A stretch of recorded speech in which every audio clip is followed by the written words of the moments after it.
Assalamu alaikum dear viewers. In this video we would be discussing about G.B.Shaw as a dramatist.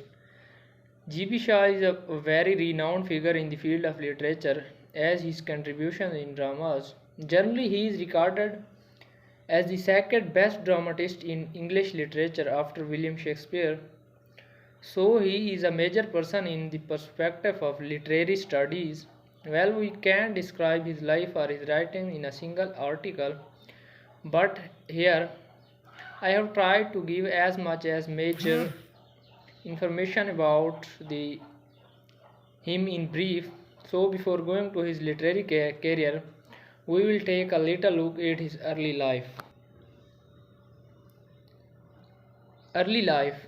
George Bernard Shaw was born in Dublin, Ireland, and he belonged to a lower middle class family. His early education in school life was not so much satisfactory, and that's why he mentioned, I never learned anything in a school.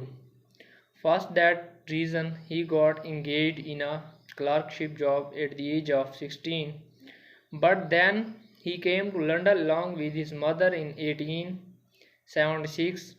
As his mother was a singer, he took a try to be a music critic in 1888, but generally he became a drama critic for the Saturday Review from 1895 to 1898, and he used to spend his maximum time in British Museum. Before going to this dramatic review, he had also joined Fabinian Society in 1884 and associated with politics by pamphlets for them. However, after being a dramatic critic, Shaw started his ultimate career. Now I will discuss literary career of G.B.Shaw.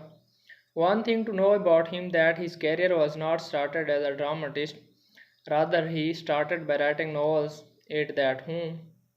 But as a novelist he was a complete failure.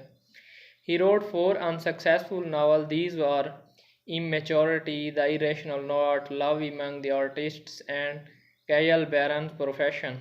After that, real G.B.Shaw appeared as a dramatist. He had written more than 60 plays in his lifetime. After and then he was very much influenced by Henry Ibsen. He was also a major dramatist, and this reflection can be seen in some of his plays. At first, if we discuss his personality, then we find he was a very realistic person with very much intellectual growth. His emphasis on intellectuality can be seen in many of his plays. For example, in his play Man and Superman, he was found to addressing life force, intellectual growth of man, superior breeding, etc.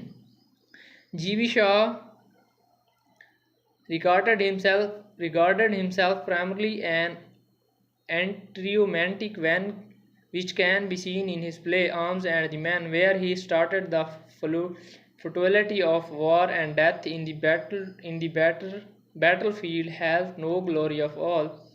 Besides this, he was an iconoclast, and being an iconoclast, he very often rejects the false social beliefs, superstitions, etc. However, he used to replace these with his new point of view in his writings. His initial plays were of two categories: pleasant plays and unpleasant plays. His pleasant plays were alright, but not the unpleasant ones, as these types of plays were generally dealt with direct preaching or straight addressing to issues like landlords, social prejudice, the romanticized soldier, the critics, religion, prostitution, etc. So those were banned by the censor.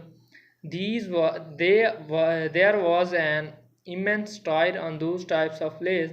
Then Shaw understood it and introduced his element in his plays called wit and humor, and it was the main key tool for Shaw to prevent from being banned from his plays by the censor.